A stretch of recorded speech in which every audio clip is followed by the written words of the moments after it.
Pwede na po kayong maupo. Tapos batiin niyo yung katabi ninyo. Sabihin mo na I'm glad you're here.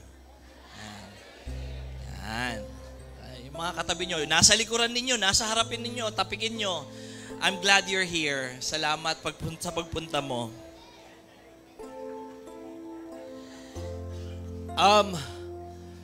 This is our second week of our series na Mark. Called by the Savior. Marked. Kailangan with ED. Marked. Tinatakan, sinelyuhan, okay, markado, at tinawag ng ating tagapagligtas. Amen? And this, today po, ang ating titingnan ay in the book of Luke chapter 5, verse 27. Ang sabi po dyan,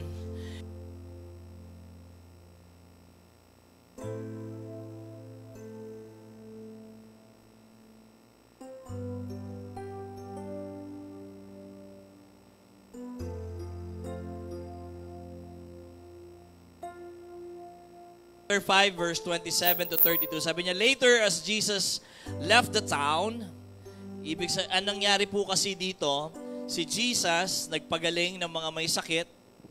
So sabi diyan, nung paalis na si Jesus, he saw a tax collector, maniningil ng buwis, named Levi, sitting at his tax collector's booth.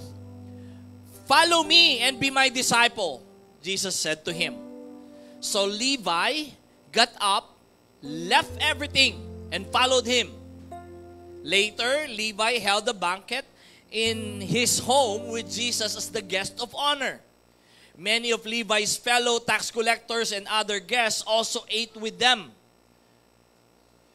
But the Pharisees and their teachers of the religious law complained bitterly to Jesus' disciples. Why do you eat and drink with such scum?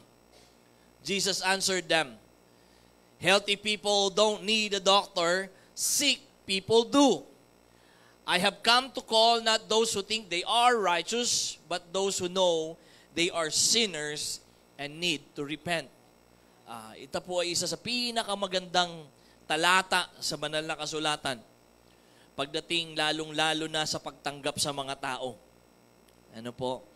Now, bigyan ko lang kayo ng background. Balikan natin tong verse na ito. Sabi niya, he saw a tax collector.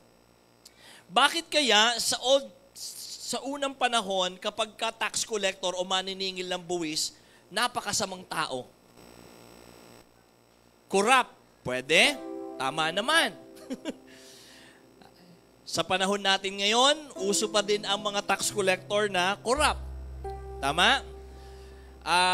Para mas maintindihan pa po natin kung bakit ang mga tax collector ay masama. Okay? You have to understand na nung time na ito, ang Israel, sila po ay nasasakupan ng mga Romans. Tama? Nung panahon ni Jesus, they are under the Roman Empire. Sa madaling salita, nagbabayad sila ng tax hindi para sa Israel. Nagbabayad sila ng tax para sa Roman Empire. Okay? So, nung una po kasi, ang mga naniningil ng buwis, halimbawa, nasakop yung bansa nila, hihingian sila ng buwis. Kunyari, ikaw ay nagtitinda, ikaw ay may mga kahayupan, ikaw ay may mga negosyo, o basta kahit na normal na tao, bago ka pumasok dun sa city, hihingian ka ng tax. Okay? Ang naniningil ng tax nung una, mga Romans. Kaya lang, ang problema, hindi sila pinakikinggan o nagkakaroon ng gulo palagi. So, ang ginawa ng Rome, kumuha sila ng mga Jew na mangungulekta ng tax. Ang problema, dalawa kasing klase ng collector ng tax nila. Yung isa, yung nasa higher position. Yung isa, ito yung mga booth, meron silang booth na tinatawag. Sila yung mga nasa roadside na tax collector or nasa entrance. Pagkatapos, ang sistema po niyan, para kumita yung mga tax collector, kailangan nilang, kung ano yung hinihingi ng government sa kanila, yun yung ibibigay, pero kailangan nilang dagdagan para mabayaran sila. Okay? Tinutubuan nila. Tapos may sistema din sila minsan na halimbawa, hindi ka makabayad, pauutangin ka, parang 5-6, no? Pauutangin ka, para may ipangbayad ka, hanggang sa mabaon ka na ng mabaon. Kaya ang daming galit na galit sa mga tax collector. At sa totoo lang, kapag ka tax collector ka nun, para kang kapareho mo, kalibel mo yung mga magnanakaw, mga kriminal. Bakit? Kasi ipinagkanulo mo yung bayan mo. Ganon ang sistema, ganon ang pakiramdam nila. Pinagkanulo mo yung sarili mong mga kamag-anak, mga kababayan mo. Sounds familiar? Hindi, wag na tayo pumasok sa politika. Di ba? Parang ganon. Ang ginagawa, parang ganon yung sinasabi. Accusation lang naman yon. Accusation lang naman yon na merong mga makapili. Kagaya nung panahon ng Hapon, di ba? May pinagkakanulo yung kanilang kapwa Pilipino para lang dun sa pabor na meron sa taga-ibang bayan. Kaya ang mga tax collector po nun, hindi tinatanggap yung kanilang mga offering sa temple. Kapag tax collector ka din, hindi ka pwedeng maging witness sa court. Dahil masama kang tao eh. Ganong katindi. Actually, excommunicado rin sila sa simbahan. Hindi sila pwedeng pumunta sa simbahan. Kasi kapag ka ikaw tax collector ka, makasalanan ka, at madumi ka, nadikit ka sa isang Pharisee o sa isang Jew, ibig sabihin, yung Jew na yon madumi na rin hanggang sundown. Kaya, tinataboy talaga yung mga tax collector. Yung mga maniningil ng buwis. So, ang sama-sama ng tingin ng mga tao sa tax collector nung unang panahon, sa panahon ni Jesus. Kaya, napakalaking kontrobersya na makita na si Jesus kasamang kumakain ng mga tax collector. At ang totoo pa niyan, kapag ka tax collector ka, para kang gangster. Dahil maraming galit sa'yo, kailangan may grupo ka. Okay? So si Levi, na makikita nyo po, ginamit dito Levi. That's his Hebrew name. Pinapatunayan na siya po ay Hebrew. Pero ang Greek name niya po, o Gentile name niya is Matthew. Siya yung sumulat ng Book of Matthew. Okay? After a while. Na-convert na siya, naging disciple na siya ni Jesus. Kapag ka ikaw po tax collector nun, gangster ka. Meron kang mga kasama. Kaya napansin nyo dito sa kwento dito, after niya ma-convert, in-invite niya yung mga kapwa niya tax collector. Yung mga tropa niyang mga tax collector din. Diba? Pero makikita niyo yung conversion, ang galing. Ang galing nung pangyayari dito na si Levi, na-encounter niya si Jesus.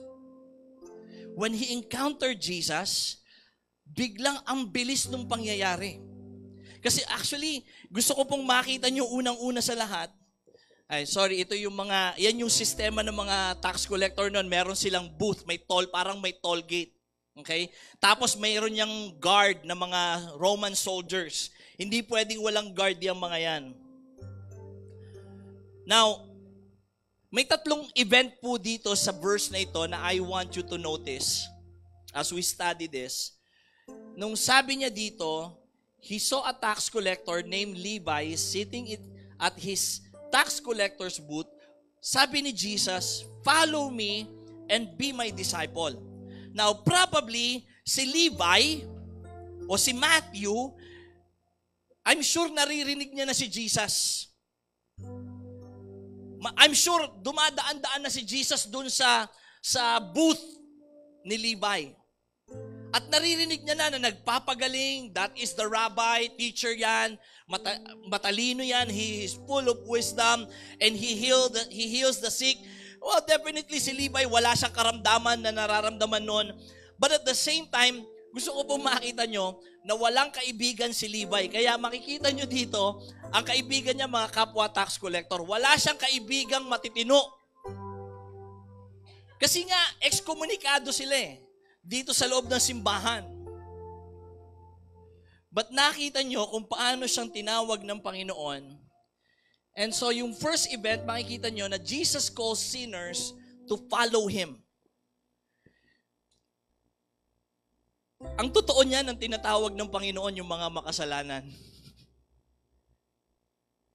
Makasalanan na kagaya ko, kagaya nyo, kagaya nung katabi nyo. Tingnan niya, yung katabi nyo. Makasalanan din yan. Lahat tayo makasalanan. Amen? Huwag nyo naman tingnan na masama yung katabi ninyo ng mula ulo hanggang paa. Kasi pag tinignan nyo yan, reflection din natin yan. Amen? But you can see that Jesus calls sinners. Ang tinatawag ng Panginoon yung mga makasalanan. Kaya kung pakiramdam mo ngayon na hindi ka makasalanan, hindi ka tinatawag ng Panginoon. You know, there's always a tendency na tayong mga tao, lalo na mga mananampalataya, na lumalakad ng tama sa Panginoon. Na kapag nakakita ng taong masama, o may nakita tayong taong may masamang ginagawa, ang tendency, madalas, lalayo tayo sa kanila, iiwasan natin sila, and they are no longer welcome. Tama? Kahit sa pamilya, minsan ganun eh. Sa pamilya natin, pag may tao, may kamag-anak kayong nagkasala sa inyo, masakit pa nga sasabihin natin, sinusumpa kita! Hindi ka natutungtong sa bahay na to! We excommunicate the people. Even in the church. Nakakwento ko naman na sa inyo, nakick out ako sa Bible school. Diba? Isipin mo, nag-aaral ka sa Bible school, supposed to be matino, but you get kicked out. Pag na-kick out ka po sa Bible school, feeling mo, ang sama-sama mo talagang tao. Well, masama talagang tao. Diba? But there's a tendency na palaging tayo, kaya hindi pwedeng mawala sa atin dapat. Hindi mawawala dapat sa atin yung grateful tayo dahil tayong mga makasalanan ay minarapat ng Panginoon at binigyan ng Panginoon ng privilege na umupo dito, makinig ng kanyang salita, umawit at sumamba. Dahil tayong lahat ay tinawag ng Panginoon at wala pong exemption. And understand that following Jesus is not really complicated. Kasi sabi niya dito, nung pagkatawag ni Jesus kay Matthew or kay Levi, sabi niya, follow me, Jesus said to him. Hindi po complicated yon. Hindi mahirap, hindi siya malabong usapin. Pag sinabi ng Panginoon, follow me, it's not complicated, but I know that it is challenging. Challenge ang sumunod sa Panginoon. Dahil hindi po normal sa ating tao na lumakad ng tama. Palagi tayong baluktot. But every time that God shows us the way, tinutuwid natin, ginagawa natin kung ano yung nararapat. That's why, to follow Jesus is a lifelong journey with full of challenges. We fall, we dust off, tatayo tayo, lalakad ng tama, makailang hakbang, we fall again, and then tatayo uli tayo, magpapagpag, at lalakad uli. Makailang hakbang, minsan mahaba-haba, pero we fall again. We fall over and over. In this lifelong journey, we make mistakes all along the way.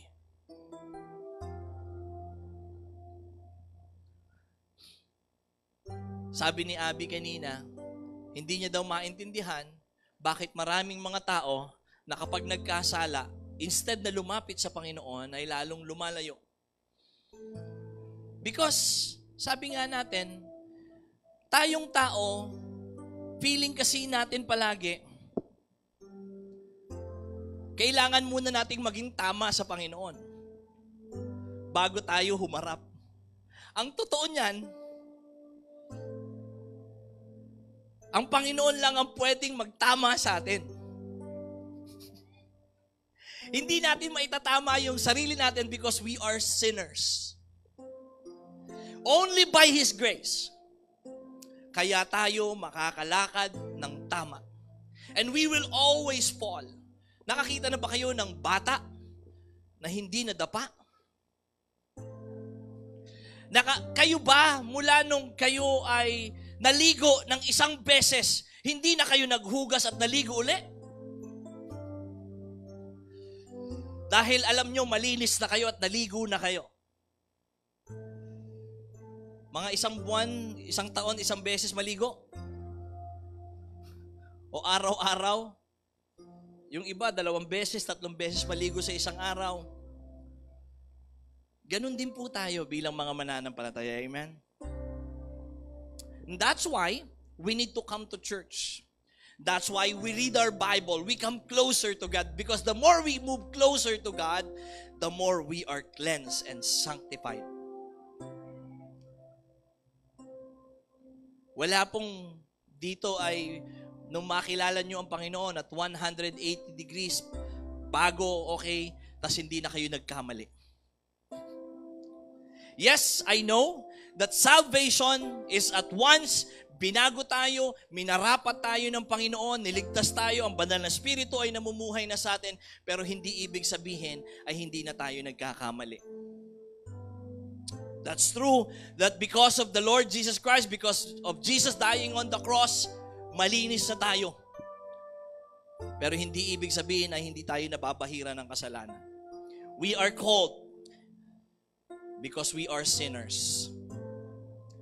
Ganon din po yun nangyari kay Matthew.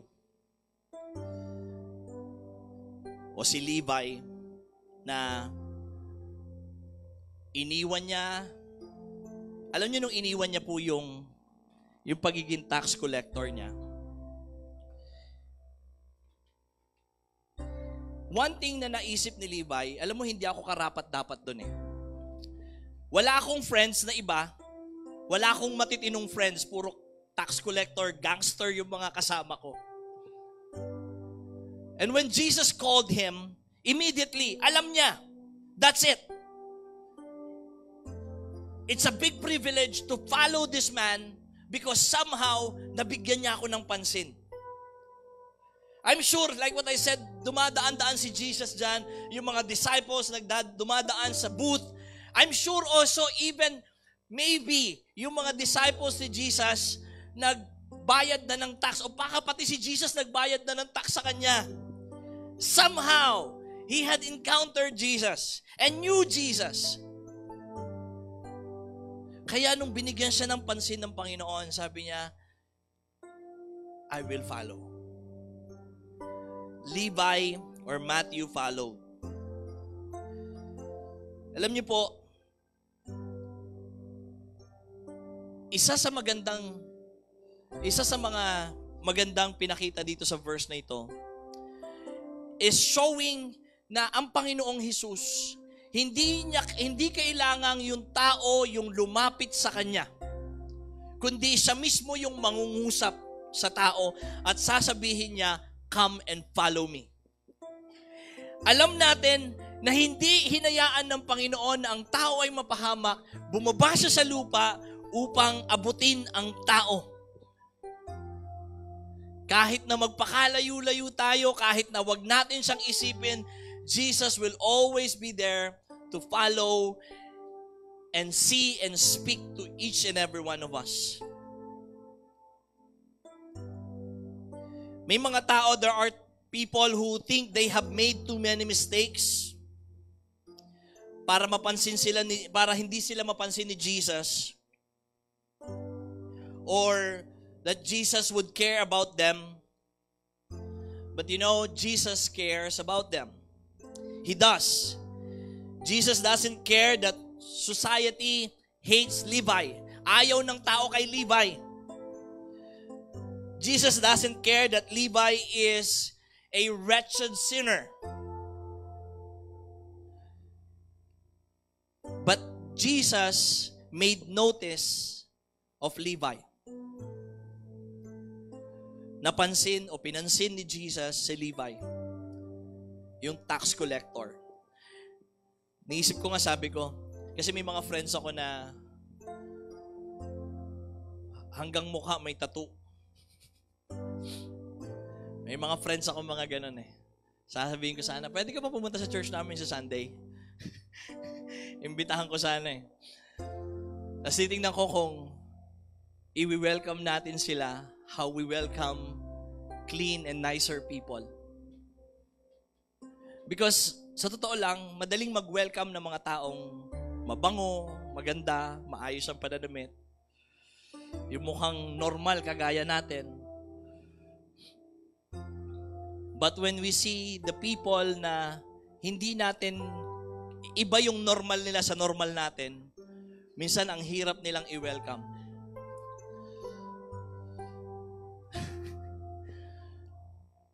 Na kapag ka iba itsura mo, kukunin yung wallet o yung bag ng katabi para itatabi nila ganun sa kanila.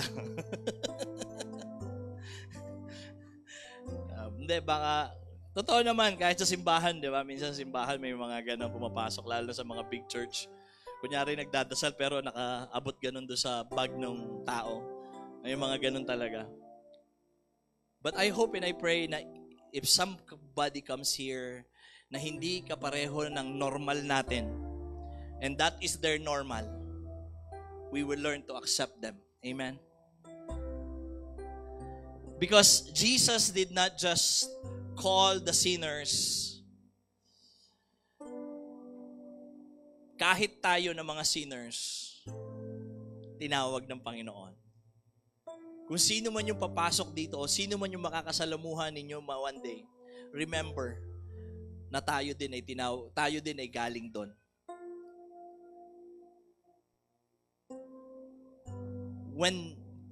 When Levi was called by Jesus, he immediately followed Jesus and gave up everything. Ang tanong, what would you give up to follow Jesus? Ano yung at this moment, maybe God is already speaking to you. Kinakausap ka na ng Panginoon. I don't know. Maybe He's already calling you to come back to Him. What are you willing to give up to follow Jesus? May mga bagay ba sa buhay mo na kailangan mong i-give up? I don't know. Bisyo, masasamang gawi, mga problema. I don't know what can you give up para sundin ang Panginoon? Jesus did not only call the sinners, but He also had fellowships with sinners. Iba po yung tinawag lang kesa yung nakipagdaupang palad. Lalim, no? Yung kumain kang kasama ng mga makasalanan. Kaya grabe yung controversy. Sabi niya, later, Levi held a banquet in his home with Jesus as the guest of honor. Many of Levi's fellow tax collector and other guests also ate with them. Sabi ko sa inyo kanina, para sa mga Jews, kung ikaw makasalanan, hindi ka pwedeng tumabi hindi pwedeng tumabi yung malinis. Kasi pag tumabi yung malinis, magiging madumi na din. Actually, in the law, in the Old Testament, kapag ang babae ay may buwan ng dalaw, hindi ka po pwedeng pumasok sa synagogue o hindi ka pwedeng tumabi sa mga tao. Kasi may daloy ng dugo, so you are unclean. Kapag ikaw ay may mga yung mga namumuti-muting balat o kaya nagbabakbak na balat o may balakubak, you are unclean. Hindi ka po pwedeng tumabi. Dahil pag nadikit ka sa, kunyari, lalo na sa pastor o sa priest o sa Pharisee o sa priest, sa Levites, you are unclean. At buong araw ay magiging unclean din yung taong yun. Kailangan muna nilang maghugas. Pag nakahawak ka ng patay, ng bulok, o ng baboy, you are unclean. Ganun sa kanila noon. Ano pa kaya yung makasalanan, yung tax collector, tapos kakain kasama dun sa hapag? Kaya diring-diri yung mga Pharisees nung nakita nila si Jesus na kumakain na kasama ng mga tax collector. And I'm sure nagtatawanan pa sila. At nagiinuman, nagkakainan, nagsasalo-salo. Ang saya-saya nila. And I'm sure ang dami nilang tanong kay Jesus. And si Jesus for sure may mga sinishare, nagkakwentuhan. Ganoon naman pagkain na wala. Hindi naman pwedeng tahimik lang, di ba? I'm sure nagkakasiyahan sila dun sa loob ng bahay ni Levi. And nung nakita ng mga Pharisees, sabi, mabihira yung teacher nyo, no?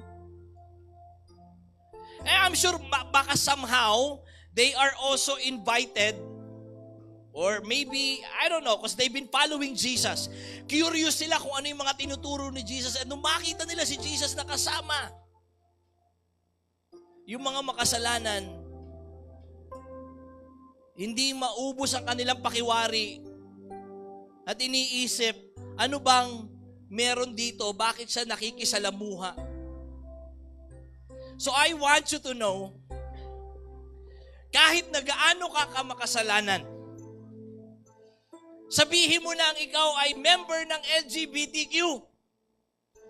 Ikaw ay galing sa kulungan at nagawa mo ang mga bagay-bagay na ito. You have a seat sa hapag ng Panginoon. I don't know. Maybe yung iba sa inyo dito, hindi pa nakagawa ng karumal-dumal na kasalanan. But I want you to know, kung paanong ang taong mukhang hindi makasalanan at yung taong punong-puno ng kasalanan, everybody has an equal seat beside the Savior. Lahat tayo ay pantay-pantay na pwedeng makasalamuha, makadaupang palad ang Panginoong Jesus. There's no exemption. You are invited and God is calling you to join Him in the feast. And He wants to have fellowship with you. It doesn't matter. Rapist man yan, mamamatay tao man yan, magnanakaw man yan, you have a seat dun sa banquet ng Panginoon. Jesus had fellowship with sinners. But at the same time, He also calls sinners to repent. Pantay-pantay din tayo na tinawag ng Panginoon na magsisi sa mga kasalanan. Sabi ko sa inyo, kahit member kayo ng LGBTQ, you have a seat at the seat of the Savior. But He's calling you to also repent.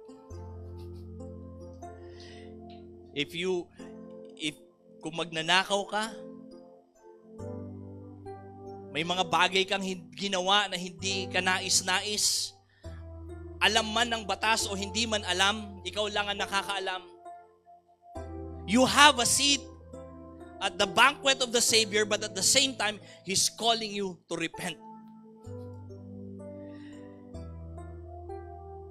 Tinatawag tayo ng Panginoon na magsisi. Lahat ay tinawag para magsisi. Sabi ng mga Pharisees and mga Sadducees, yung mga teachers of the law, sabi niya, bakit ka umuupo? Bakit siya nakikipag-fellowship? Bakit siya nakikisalamuha? And Jesus answered and said to them, those who are well have no need of a physician, but those who are sick, I have not come to call the righteous, but sinners to repent. Tinawag ko, naparito ako para sa mga makasalanan. Ako'y pumunta hindi para sa mga magaling, kundi sa mga may sakit. Hindi ako pumunta rito para sa matuwid, kundi sa mga makasalanan. Ang Panginoon ay naparito para tawagin ang tao na magsisi sa mga kasalanan. Because wala sa atin dito ang pwedeng humarap at sabihin, okay naman ako sa harap ng Diyos. Ang lahat ay nagkasala at hindi nakakaabot sa kaluwalhatian ng Diyos. Walang pwedeng magmalinis at sabihin, konti lang naman yung kasalanan ko, hindi naman ako kagaya ng mga karumal-dumal na yon. I want you to know, sabi nga ni Isaiah, kahit yung ating mga mabubuting gawa ay maduming basahan sa harap ng Panginoon. If you are guilty of one law, kahit nasunod mo yung 300 o 600, 500 laws, kahit na nagbibigay ka ng napakaraming offering, nagbibisitation ka, kasama ka sa worship team, it doesn't matter. You commit one mistake, you are guilty of all. Diba? Lahat tayo sablay. Tanong, sino dito ang minsan hindi nangupit? Kahit kapiraso lang, kahit oras hindi nyo kinupit. Meron ba? Ako lang? Hindi. So lahat nangupit. Pwede? Agree? Lahat nagsinungaling? Oo, magaling ha. Lahat tayo may inaway. Sabi ng Bible, if you hate your brother, sabi ni James, you are a murderer. Oh, di ba no? So sa madaling salita, lahat tayo may nakagalit, may nakasamahan na loob, nangupit. Sabi nung isa sa, I forgot his name, yung guy na yon, sabi niya, then tayo daw ay mga magnanakaw, kasi pag nangupit kang minsan, maliit o malaki, pag nanakaw pa rin. So magnanakaw ka. Magnanakaw tayo. Tama? So tayo yung mga magnanakaw na mamamatay tao at mga sinungaling. Sa madaling salita, lahat tayo ay guilty. Tama? Lahat tayo ay guilty at lahat tayo ay pupunta sa impyerno. We are doomed to go to hell. Tama? Parang ayaw nyo maniwala. Parang meron pa rin lulusot ah. Lahat sablay. Amen? Buti na lang may tagapagligtas. Buti na lang may Jesus na namatay para sa atin. Kaya yung kanina yung kanta na sinasabi niya, I love you, I love you. I hope and I pray that after we finish this, you will sing that song and say, Lord, salamat dahil liligtas mo ako na kahit na makasalanan ako, kahit na hindi ako karapat-dapat, because of you dying on that cross, meron akong pag-asa. I have a chance. I have a chance. Pero gusto ko pong sabihin sa inyo, hindi lahat ng tinawag nagsisi. Lahat kasi tayo tinawag eh. Amen? Tinawag tayo para magsisi, tinawag tayo para makipag-fellowship sa Panginoon, tinawag tayo at gustong iparamdam ng Panginoon yung kanyang pagmamahal sa atin. Kaya importante yung salitang pagsisisi, yung repentance, yung pagtalikod at pagbabago ng isip.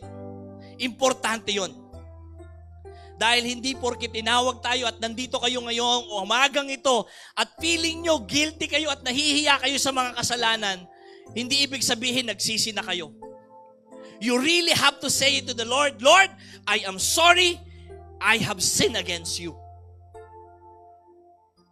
And I'm doomed to hell.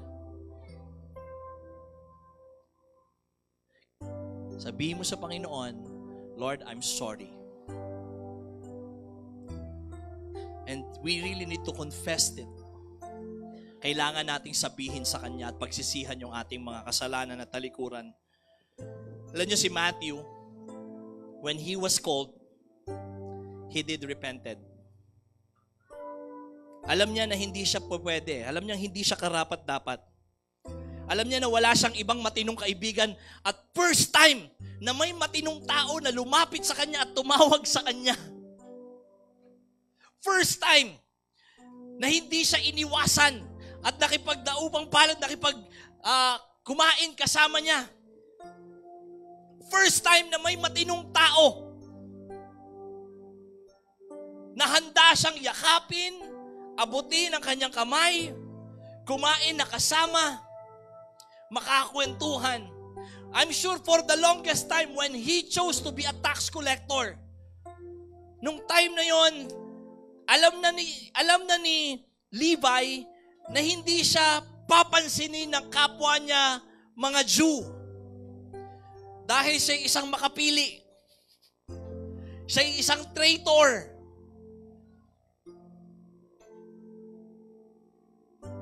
Itinakwil niya yung mga tao ng Diyos. Alam niya rin na nanglalamang siya. Aminado naman siya. Kaya nga siya may malaking bahay, kaya niya magpa-party. Diba?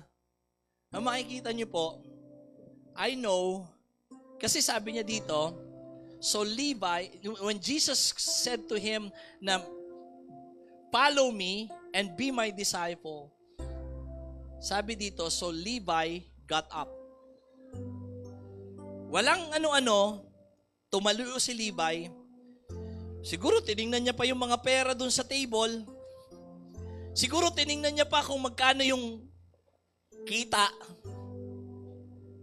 Kasi yung posisyon ni Levi, maraming gustong umupo dun sa posisyon na yun. And I'm sure by the time na umalis si Levi, mayroon na siyang bagong kapalit. Pera yun eh. Parang sa gobyerno lang yan natin ngayon. Hindi nyo po kasi maiko-compare yung tax collector nung araw at tax collector ngayon. Kasi ang tax collector sa Pilipinas, they really collect the money para po sa Pilipinas. Like what I said kanina, they're collecting money hindi para sa Israel, kundi para sa mga Romans. Kaya it's totally different. But merong similarity. Diba? Merong similarity yan. Kagaya nung posisyon na yon na bilang tax collector, definitely. Kagaya sa Pilipinas, kapag umalis yung isang hindi pa nga umaalis, pinapaalis na, ginagawa na ng kwento para sila na yung papalit, diba? Kasi alam nila maraming pera sa BIR. Diba? Sa BIR, kapag ikaw ay ahente ng BIR, may taga-BIR ba dito? Wala. At wala. Pag sa BIR, ahente ka, may mga ahente po kasi doon. Ang gagawin nila dyan, papupuntahin yan sa mga businesses. Tapos sasabihin, ito yung babayaran yung tax.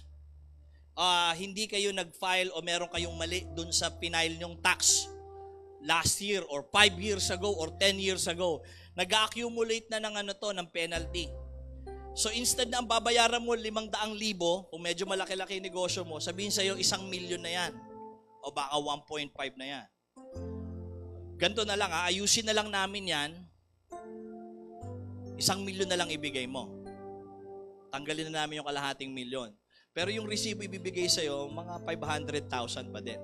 Hinahanap mo ngayon yung 500,000, wala na yon. Okay? Same thing, nung unang panahon, ganyan din yung mga taxes. Ganyan din yung mga sistema nila. And ang ginagawa ng mga ahente, kailangan kasi may quota rin minsan yan eh. May quota. Kaya kailangan talagang marami silang makolekta. And I'm sure si Levi nung time na yon, big time na si Levi. But when Jesus called him, he immediately got up. Kasi alam niya hindi siya makakausad sa buhay niya. At alam niya rin, I'm sure, na na-stuck na siya doon. Galit ang tao sa kanya. Wala nang matino sa paligid niya. Alam niyo, totoo naman, may iba talaga na kapag sobrang sama mo na, dumarating ka na doon sa punto ng buhay mo na, ayaw mo na. Ewan ko ako minsan sinasabi ko sa Panginoon, pag alam ko yung kasalanang nagawa ko, minsan parang sinasabi ko, Lord, ayoko na. Pwede bang kunin mo na lang ako? Sobrang sama ako na eh. Sobrang sama ako na, Lord. And I'm thinking maybe He's there. That's why when he had the opportunity, now when God called him, he immediately got up. Kasi alam niyo po, hindi tayo pwedeng umusad hanggat wala tayong ginagawa. Tama? Gusto mong magbagong buhay, pero nandun ka pa din. Gusto mong magbagong buhay, gusto mong ayusin yung buhay mo, gusto mong ayusin yung pamilya mo, gusto mong ayusin yung relasyon mo sa asawa mo, gusto mong ayusin yung relasyon mo sa Diyos, pero nandun ka pa din. Hindi pwede. You need to make a decision to get up. To make an action. you have to move. Kahit konti lang. Because yung unang galaw, doon na mag-uumpisa yung momentum. Huwag mong hayaan na you're stuck in sin pagkatapos wala kang gagawing action. So bilang application, ito po yung application ko, nagno-notes kayo. Yan yung una, he got up. He moved. Tumayo, gumalaw. Gumalaw siya sa sitwasyon. And so I don't know where you at right now. Maybe you're stuck. It's time to move. Sabi nga nila, galaw-galaw para hindi ma-stroke. And God has an invitation for you. He has an invitation, so get up. Hindi pwedeng magbago buhay mo hanggat di ka gumagalaw. At walang ibang pwedeng gumawa nun at walang pwedeng magdesisyon para sa'yo, kundi ikaw lang. Ikaw lang yon. Hindi pwedeng maging desisyon ng magulang mo, ng asawa mo, ng anak mo para sa'yo, ng tatay mo. Hindi pwedeng maging desisyon ng tatay mo yung para sa'yo. It has to be your decision to move. Pangalawa, nawala. Sabi doon, when Jesus called him, sabi niya, Levi got up, left everything. Now, pag sinabing everything, lahat ba to o may naiwan? Lahat. But I also understand na na malamang sa malamang, ang iniwan niya yun nandun lang sa lamesa. Yung sitwasyon ng buhay niya. Hindi niya iniwan yung bahay, yung pera. Kasi after nito may party di ba? He left the situation na kung saan alam niya he's stuck. He left everything and surrendered everything to the Lord and say, Lord, there's no turning back. Kasi meron na makakakuha ng posisyon na to. Iniwan niya yung posisyon niya bilang tax collector kahit na somehow ito yung source of living niya for sure. Yun lang naman talaga yun talagang source of living niya and he's making a lot of money. But he left it. He stood up from that booth and left it. Sabi niya, I'm done. I have an opportunity to be with the Messiah, to be with my Savior, to be with my Rabbi, and I'm leaving everything. I don't know about you. Sabi ko nga, baka yung iba sa inyo, medyo matagal-tagal na rin kayong nag-i-enjoy dun sa kasalanan. Parang yung mga baboy, di ba? Ang baboy pag pinaliguan mo, anong gagawin? Babalik uli dun sa putikan. Sa amin sa probinsya, yung mga kalabaw, ganun din. Kahit paliguan mo sa ilog yan, babalik uli yan dun sa maliit, nalubluban niya, lulublob yan, at pag-ahon, parang putik uli. But I think Levi knew na this is it. It's time for me to be clean and come clean before my Savior. Sana po ngayong umagang ito ay maramdaman natin yan. Pangatlo, na ginawa niya, he followed Jesus. He followed Him. Ayan lang naman yung ginawa niya Sabi ko nga sa inyo kanina, hindi complicated ang pagsunod sa Panginoon. Medyo challenging. It is challenging, definitely. Pero hindi complicated yan. Give up, move, and go ahead and follow Jesus. Hindi sa lahat ng araw, sa lahat ng oras, magiging tama ang gagawin mo. At as long as you are closer to God, He will correct every mistakes. Dati, 10 beses ka magmura sa isang araw, ngayon pwedeng mga 5 ka na lang. Dati, tamad na tamad ka magbasa ng Bible, hindi mo nga kilala yung Bible. Pero ngayon, somehow, nakaka-memorize ka na ng mga ilang verse. Salamat sa Panginoon. Dati na hindi mo nga alam na pwedeng mag-worship ng ganun, yung pwedeng itaas yung kamay. Bagong dating ka dito, ano ba ginagawa nitong mga to? Umiiyak pa. Pero ngayon, medyo parang wala ka na rin pakialam sa paligid mo and you know na you have to give everything to the Lord. And you just surrender and you just raise your hands and you just worship the Lord. Meron pa nga dito yung mga empleyado natin, yung mga nagtatrabaho dito sa post. Dati-dati, wala ka din naman pakialam. Ngayon, alam mo rin na kailangan mong lumapit sa Panginoon. Tama? Just keep on following Jesus. Sumasablay ka bilang mananampalataya, continue to follow Jesus. Like what I said, the more you move farther away from the Lord and the more na feeling mo kailangan mo munang i-correct yung sarili mo, the more nasasablay ka.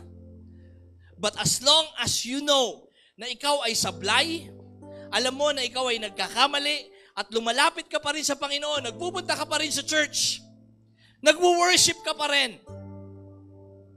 nag-aaral ka pa rin ng salita ng Panginoon, one day you'll realize, bakit hindi ko, nakalimutan ko na ito kasalanan na to sa akin. Ang layo ko na pala.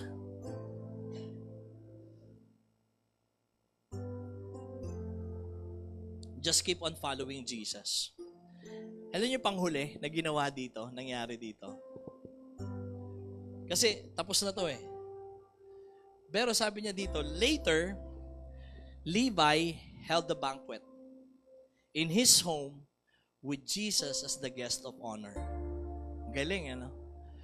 Nagpa-party si Matthew o si Levi. Sino dito ang nakapagpa-party na sa bahay nila? Taas nga kamay. Ang konti lang, ano? Hindi pa kayo nagpa-party. Yung iba, hindi, taas nga yung kamay ng hindi pa nakapagpa-party ng birthday ng anak, birthday nyo, birthday ng, hindi pa kayo nakapagpa-binyag. O, binyag, sabihin natin binyag. Hindi nyo pa nagawa yun. Never pa kayo nagpa-party. Never pa kayo nag-host ng party. Meron? Isa, dalawa, tatlo? Meron? Okay. So hindi pa kayo, hindi nyo pa nasubukan manlibre, magpakain. Meron pa ba? Nakapagpakain na lahat. Kahit pa paano, kahit isa man lang, napakain nyo na, no? Meron na. Napakain na natin. So somehow, nasubukan nyo nang manlibre at magpakain. Yung iba, talagang bongga pa magpa-party, di ba? Talagang, lalo na, kunyari, kasal. Kinasal kayo. Nagpakain kayo ng mga tao. Tama? Lalo na, minsan iniuutang pa natin. Diba? Utang muna. Papakasal, uutang. Para makapagpakain lang kasi nakakahiya sa mga bisita eh. Nagpabinyag pa. Binyag pa tawag. Tinawag si pastor, pastor, binyagan mo nga yung anak ko. Basta nagpa-party na kayo. Unang kita nyo sa trabaho nyo, nag-blow out kayo, naglibre kayo.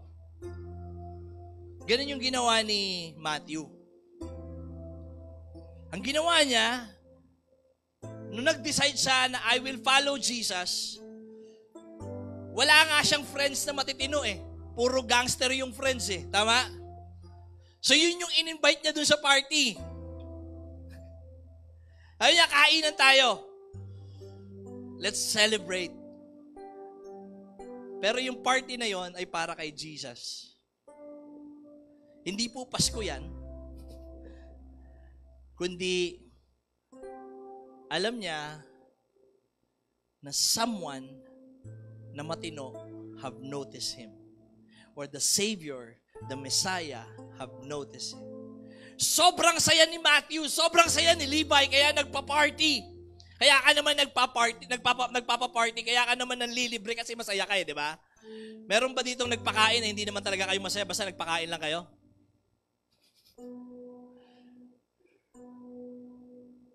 Malakas ang tama nun pagka ganun.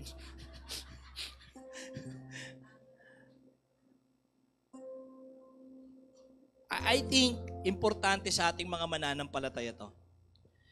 If you know that Jesus and you have met Jesus, you should celebrate Jesus. Tayong mga normal na sa atin yung November 30, we do a day of celebration. Kaya tama yung Jesus Reigns eh. A day of celebration. And we do that. Now we celebrate. And I hope na kaya kayo sumasama sa Jesus Reigns is because that's your day of celebration. And at the same time, hindi sa bahay ninyo, you celebrate Jesus. And sana nga every day at hindi lang one day. Pero sana meron tayong day of celebration na invite natin yung mga dati nating kasama. Dati nating kaibigan. Tapos pagdating doon sa bahay nyo, anong meron? Wala lang. Papasalamat lang ako kay Jesus. Because that's your way of telling them how good your Savior is. I'm praying na, nung binabasa ko nga to, grabe, sabi ko pwede pala yun, no? And dapat pala talaga ginagawa natin yun, no? I just wanna invite friends, I just wanna, have a little party here and then, tanungin ka naman, ano meron? Wala lang. Papasalamat lang ako kay Jesus. Hindi, Kristiyano ka naman na eh. Hindi ka kasama sa invitation.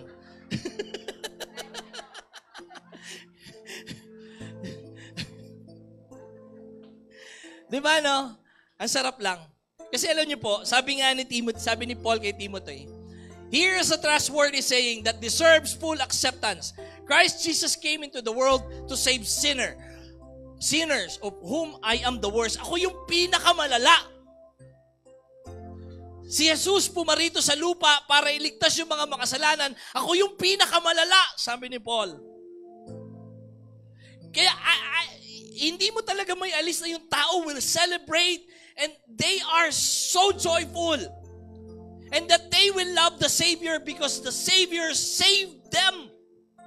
O saved us. I don't know with you. Kapag kumakanta tayo at sinasabi na, I love you, Jesus, I love you, I love you, I love you.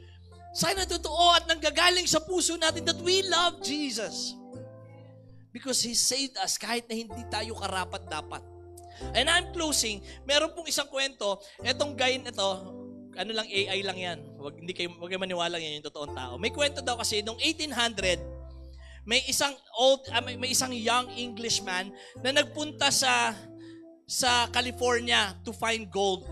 Kasi sa California, sa West, yung mga cowboy, maraming gold na balitaan nila. So he went there. Pagkatapos, he searched for gold and he did found gold. May mga nakuha siyang gold.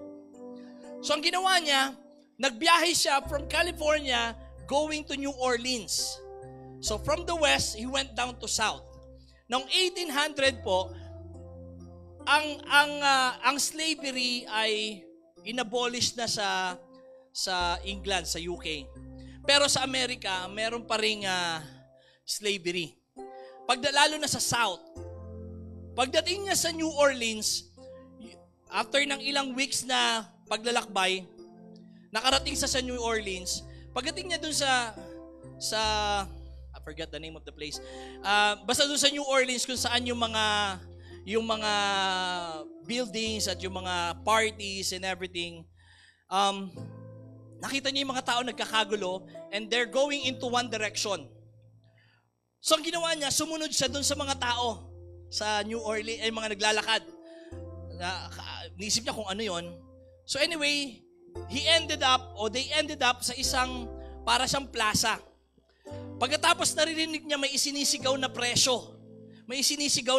Pagkatapos, habang papalapit siya ng papalapit, sinisiksik niya yung sarili niya, sumigaw yung tagasigaw, sold! Sold! And then, nakita niya yung isang black guy na slave na matipuno, kinuha, tapos ibinigay dun sa nakabili. So he was standing there and amazed. Sabi niya, sa kanila sa England, wala nang ganon. But in America, it's still there. So maya-maya, may kinuhang isang batang babae. Magandang batang babae na black girl. Tapos, nagsigawan na yung mga tao. Kalalakihan. May mga sumisigaw na ng presyo. Pagkatapos sabi nung isa, alam ko na kung anong gagawin ko dyan. Tapos biglang nagtawanan. Tapos mamaya isinisigaw na nung kabila kung ano yung gagawin niyang kabastusan para dun sa batang babae na yon na slave. And so, pinalakad siya para ipakita dun sa mga taong nakapaligid kung anong klaseng bata or kung healthy or whatever. And so they're shouting for their price. So sumigaw ngayon yung taga-auction ng presyo hanggang sa pataas ng pataas yung presyo. And then sabi nung isa, sumigaw ng mataas na presyo. Tumahimik yung mga tao dahil medyo mataas yung presyong binigay. Wala nang makahabol. So sabi nung auctioneer, sabi niya, going once, going twice. Bago siya magsigaw ng sold, yung young Englishman, sabi niya, sumigaw siya ng presyo, kadoble ng presyo na isinigaw na huli. Nagtawanan yung mga tao kasi akala joke. Kasi yung itsura niya mukhang pagod, madumig kasi miner siya. O minero. So tinawag siya nung auctioneer. Pumunta siya sa harapan, pinakita niya yung bag niya na may ginto.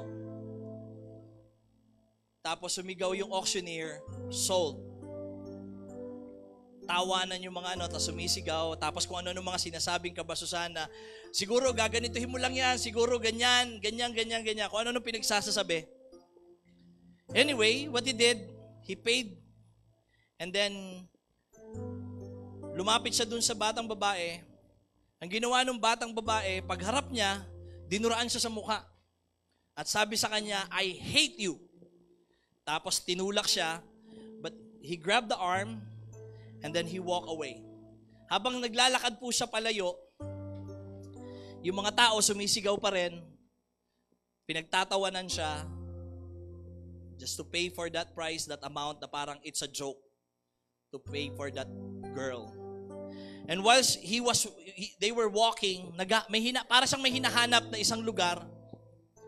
And then finally, he found the place. Galit na galit yung babae sa kanya. And then he left the girl and he went inside that establishment.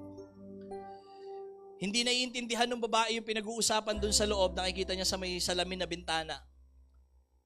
And finally, palakas ng palakas yung boses nung nasa loob. Ang sabi nung kausap nung guy, sabi niya, but it is the law.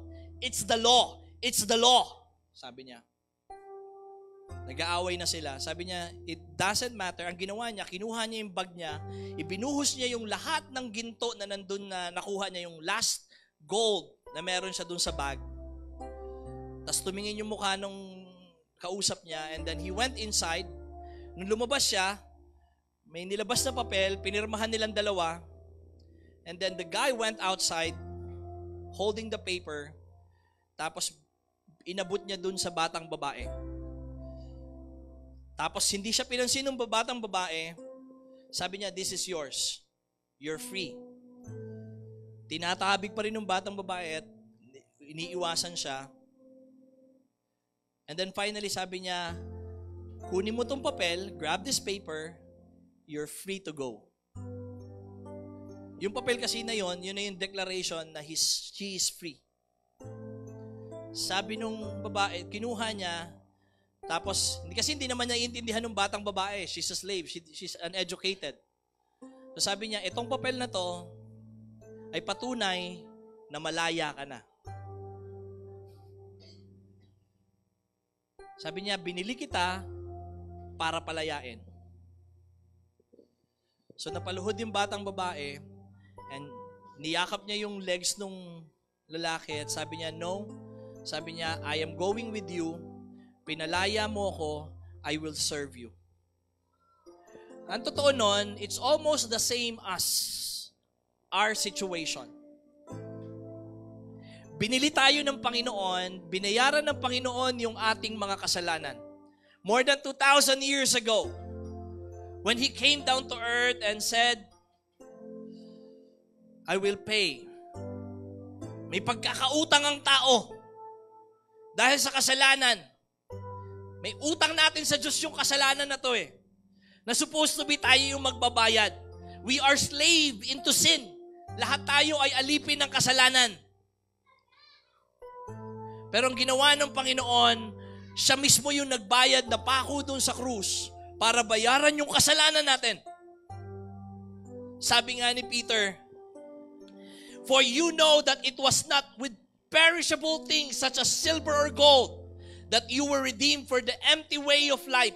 Hindi sa pamamagitan ng ginto, hindi sa pamamagitan ng mga bagay na mahahalaga, na tayo po ay tinubos. Sabi niya, the empty way of life handed down to you from your ancestors, but with the precious blood of Christ, a lamb without blemish or defect.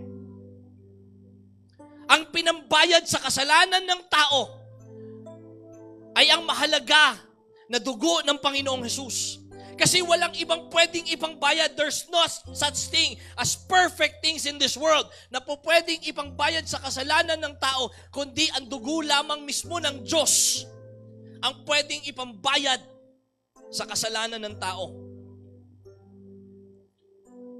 And if you believe that Jesus died for you, you are marked with the Savior. Minarkahan ka ng Panginoon. We don't deserve this. You don't deserve it. I don't deserve it. But Jesus died so that we will have life. Let us all stand. Mga kapatid, you have been bought with a price. Binayaran ng Panginoong Hesus ang ating mga kasalanan upang tayo'y lumaya. So that you will be set free. You have been bought with a price so that you will be set free. Higit sa mahalagang bagay, higit sa material na bagay ng mundong ito, pinalaya ka ng Panginoon. You have been set free. Sino ba naman tayo para mapansin ng Diyos, to be noticed by God?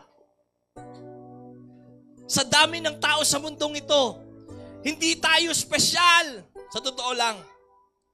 But God wants us. And that's why He included us. Isinama tayo ng Panginoon, ibinilang tayo ng Panginoon para maging anak niya. Kailangan natin pagsisihan yung kasalanan. We need to repent. Amen?